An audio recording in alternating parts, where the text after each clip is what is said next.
नमस्कार, Sumit education centre में आपका स्वागत है। आपके सामने यूपी बोर्ड कक्षा 10 चित्रकला 2023 का पेपर। तो पेपर का पहला पेज अनुक्रमांक रोल नंबर लिखा जाता, नाम लिखा जाता है, चित्रकला 2023।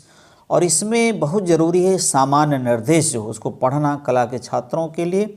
यहाँ यदि समझ जाएंगे तो आप समझ लीजिए 15 नंबर यूँ ही कर देंगे। मुख्य पृष्ठ, कवर पेज तथा इसमें रखे प्रत्येक उत्तर पत्र के दाहिने कोने पर अपना अनुक्रमांक अंकों तथा शब्दों में साफ साफ लिखिए तथा केंद्र व्यवस्थापक की हस्ताक्षर युक्त मुहर प्रत्येक प्रपत्र पर लगाएं और उन पर कक्ष निरीक्षक से भी हस्ताक्षर करवाएं। तो इस बात का आप ध्यान रखेंगे। यानी जो भी आपको मिलेगा जिस पर कला बनाना है, कवर पेज, अंदर पेज, सब पर आपको रोल नंबर लिखना है। प्रश्न पत्र क, ख और ग 3 खंडों में विभक्त है। तीनों खंडों को हल करना अनिवार्य है, इस बात का ध्यान रखेंगे।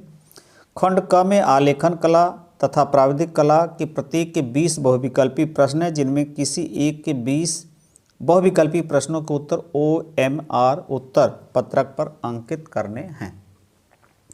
यानी आलेखन के भी 20 हैं, प्राविधिक कला के भी 20 है। जो आपको अच्छी प्रकार से है उसी को करिए, ठीक। और 4 उत्तर देंगे, एक सही रहेगा, उसका आंसर OMR शीट पर जाइएगा। पूरे गोले को, जैसे ए सही है, ये सही है, तो ए को नीले या काले, इस बात का ध्यान रखें, नीले या काले डॉट में पूरी को रंग दीजिए।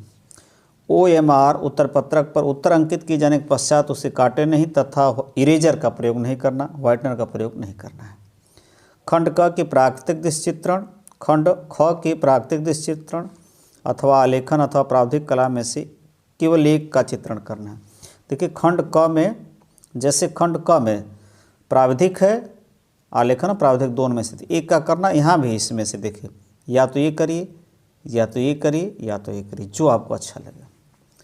खंड ग में स्मृति चित्रण के प्रश्न दिए गए हैं। खंड ग में जो स्मृति चित्रण के प्रश्न दिए गए हैं, अब इसमें थोड़ा सा इसका भी निर्देश पढ़िए।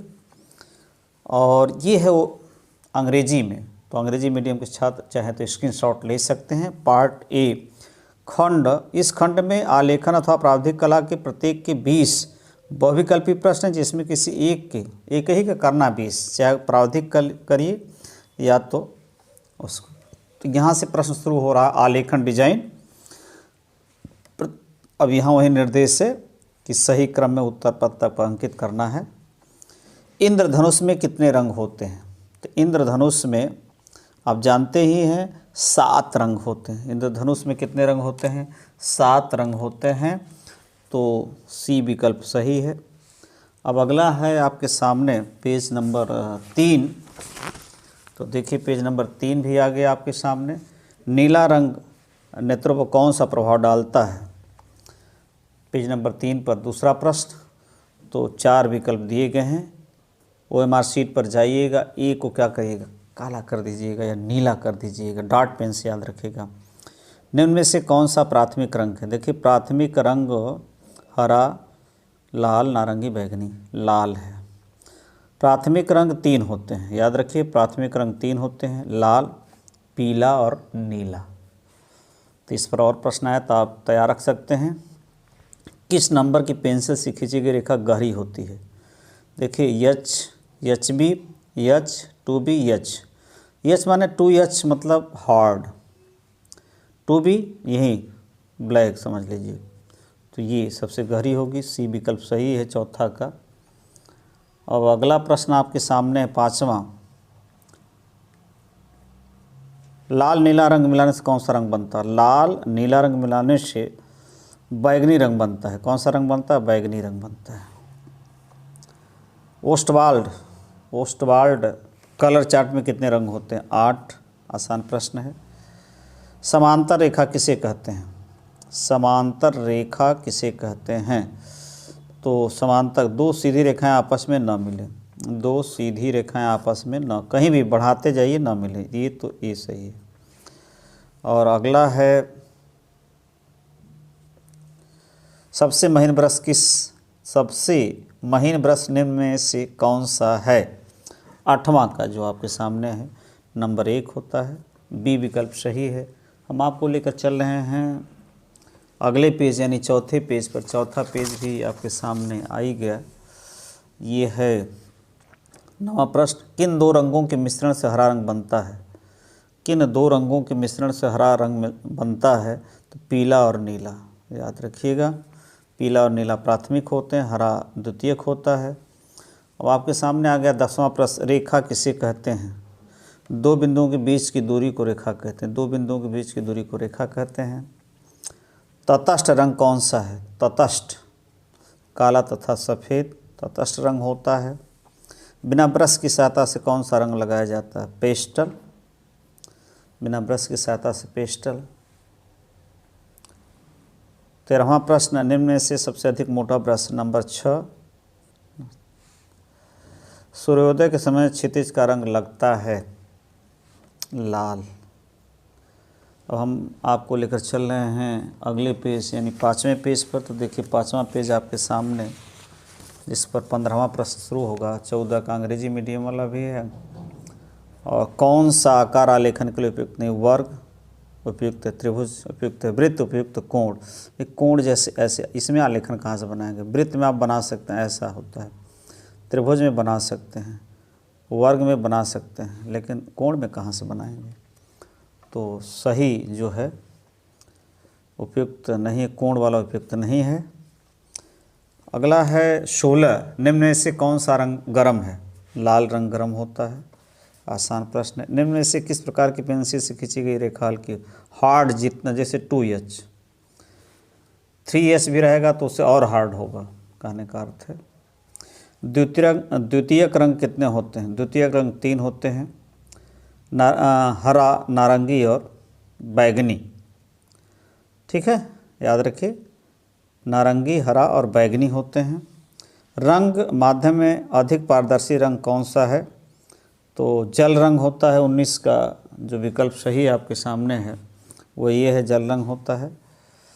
काले रंग का विरोधी कौन सा होता है? काले रंग का विरोधी सफ़ेद होता है, याद रखिएगा।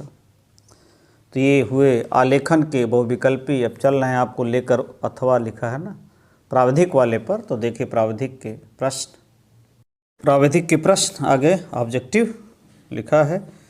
जो आलेखन नहीं करेंगे प्राविधिक करेंगे। वर्ग का प्रत्येक कोण होता है, वर्ग जानते हैं, वर्ग का प्रत्येक कोण 90 डिग्री होता है। एक वर्ग के आंतरिक कोणों का योग भाई प्रत्येक कितना होता है? 90, 9 चौके 36, 360, 20 सही है। 1 मीटर में कितने सेंटीमीटर? आसान प्रश्न है, 100 सेंटीमीटर। अगला है वृत्त का आकार। तो वृत्त का आकार B देख सकते हैं। समबाहु त्रिभुज का प्रत्येक कोण 60 होता है। और निम्न से कौन सरल कोण है? 180। सरल कोण इससे कहते हैं, जैसे ये बनता है इस प्रकार से, तो 180। और हम आपको लेकर चलें अगले पेज पर, और 7वां पेज और 7वां प्रश्न भी है प्राविधिक का। निम्न से कौन सा युग्म संपूरक कोण है? देखिए थोड़ा सा प्रश्न यहाँ होना चाहिए, पूरक। क्या होना चाहिए? केवल पूरक। संपूरक लिख दिया गया, अंग्रेजी में सही है, अंग्रेजी में जो है वहाँ सही है।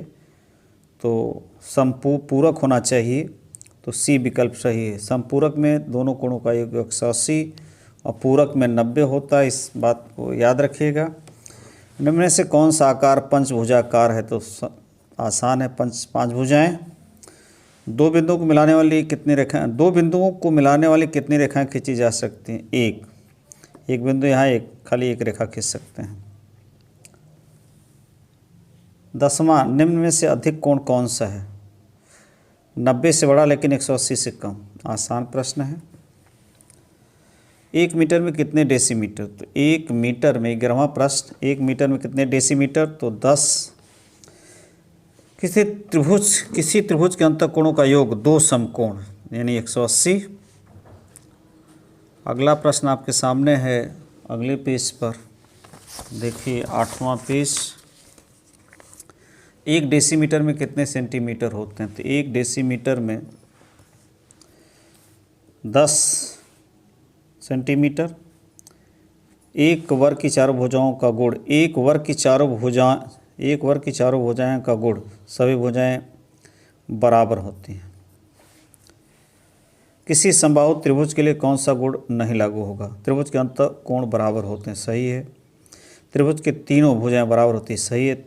त्रिभुज का प्रत्येक बहिष्कोण 120 डिग्री का होता है। सही, त्रिभुज के प्रत्येक बहिष्कोण, यही गलत है। देखिए समबाहु त्रिभुज ये 120 होता है, क्योंकि ये 60 है तो ये 120, दोनों मिलकर 180। 16, कौन सी पेंसिल से खींची गई रेखा समान होगी? HB। समबाहु त्रिभुज कौन सा है जिसकी तीनों भुजाएं बराबर? पहला ही है। सबसे गाढ़ी पेंसिल 6B। यदि 8B लिखा रहता तो वो सबसे रहती, जितना संख्या बढ़ती जाएगी। और हम आपको लेकर चल रहे हैं 8वां पेज 9वां पेज पर। 1 डेसीमीटर में कितने मिलीमीटर होते हैं? A 20। 1 किलोमीटर में कितने डेसीमीटर होते हैं? तो 10,000। B विकल्प सही है। तो ये हुए ऑब्जेक्टिव, जिनको आलेखन नहीं आएगा वो प्राविधिक करेंगे। खंड ख शुरू हो गया यहाँ में। यहाँ देखिए 3 है, प्राकृतिक दृश्य चित्रण, आलेखन और प्राविधिक कला। तीनों में से एक करना जो आपको अच्छा लगे। प्राय बच्चे प्राकृतिक दृश्य चित्रण अथवा आलेखन करते हैं, प्राविधिक नहीं करते, इन दोनों में से करते हैं। प्राय आलेखन ही करते हैं। तो प्राकृतिक दृश्य चित्रण में देख सकते हैं क्या है। अपने उत्तर पत्रक पर सामान्य हाशिया छोड़ते 22 सेमी गुणे 18 सेमी। 22 सेमी क्या होगा? लंबा। 18 सेमी एक आयत बना लीजिएगा। प्रातःकालीन ग्रामीण दृश्य चित्रण करना है, जिसमें छोटे छोटे बड़े पेड़, आकाश में उड़ते पंछी और उषाकालीन सूर्योदय दर्शाइए। उगता सूरज रहेगा। चित्र में जल रंगों तथा पेस्टल रंगों का प्रयोग कीजिए। जल रंग हेतु व्हाट मैन पेपर और पोस्टर रंग हेतु पेस्टल पेपर का प्रयोग करें। चित्रांकन करते समय निम्नलिखित बातों को ध्यान रखना है। जो नंबर मिलेगा, क्योंकि 30 नंबर का है, सही अनुपात में परिपेक्ष चित्र जो बनाएंगे अनुपात, जैसे पैर हाथ सही अनुपात हो। संयोजन होना चाहिए। सुसंगत रंगों का प्रयोग होना चाहिए। आकर्षक और सामान्य प्रभाव। और यही बात किस में लिख दी गई? अंग्रेजी में। हम आपको लेकर चलें अगले पेज पर, 10वें पर। आलेखन, जिनको प्राकृतिक दृश्य चित्रण नहीं आएगा वो आलेखन करेंगे। आलेखन में भी देख सकते हैं 20 सेमी व्यास, यानी एक ऐसा वृत्त खींचेंगे जिसका व्यास क्या रहे? 20 रहे, त्रिज्या क्या रहे? 10 रहे। अल्पना डिजाइन की मौलिक इकाई बनाई जो दीपावली पर हेतु उपयुक्त हो। आलेखन किसी भारतीय फूल, पत्तियों, कलियों पर आधारित। ट्रेसिंग करना वर्जित है। आलेखन में किन्हीं 3 जल रंगों का प्रयोग करना है। और ये इकाई की मौलिकता 10, लयात्मक रेखांकन 5, सुसंगत रंगों का चयन प्रयोग 10, सामान्य प्रभाव आकर्षक, ये है। तो आप देख सकते हैं वही बात अंग्रेजी में है। अब आ गया प्राविधिक। अब यहाँ 5 प्रश्न दिए गए, 5 में से 3 करना है। प्रश्नों को आप देख सकते हैं, स्क्रीनशॉट ले सकते हैं। और हम आपको लेकर चलें अगले पेज पर। ये आ गए 11। और देखिए यही 4 प्रश्न और 3 करना, स्क्रीनशॉट ले सकते हैं। प्राविधिक प्राय बच्चे नहीं करते हैं, कठिन थोड़ा होता है, लेकिन जो अच्छे हैं साइंस मैथ में वो करते हैं। और हम आपको लेकर चले अंतिम पेज पर, जहाँ खंड ग आ गया पार्ट सी, स्मृति चित्रण। ध्यान रखिएगा। और ये 20 नंबर का, 30 नंबर उधर था, 20 नंबर शुरू में, 30 बीच में, 20 इधर है। कुल 70 हो गए आपके। इसमें 2 है खंड, क और ख है। तो इसमें से एक और इसमें से एक। निम्नलिखित में से किसी एक का स्मृति चित्रण है। पेंसिल के माध्यम से बने चित्र की माप 15 सेमी से कम ना हो। 10 नंबर का ये, 10 नंबर इधर है। रेखा सौष्ठव, आकृति की अनुरूपता, बढ़िया चित्र बनना चाहिए कहने का मतलब है। और ये 4 है, चारों में से एक बनाना है। ये देख सकते हैं, पत्तियों से आम, केला, बैगन, पपीता। और ख देखिए यहाँ पर है, इसमें भी 10 नंबर का है। खुला छाता, बाल्टी तथा मग, टेबल लैंप, पुस्तक रखी। ये चारों में से एक। और ये स्क्रीनशॉट ले सकते हैं अंग्रेजी मीडियम के छात्र। नमस्कार।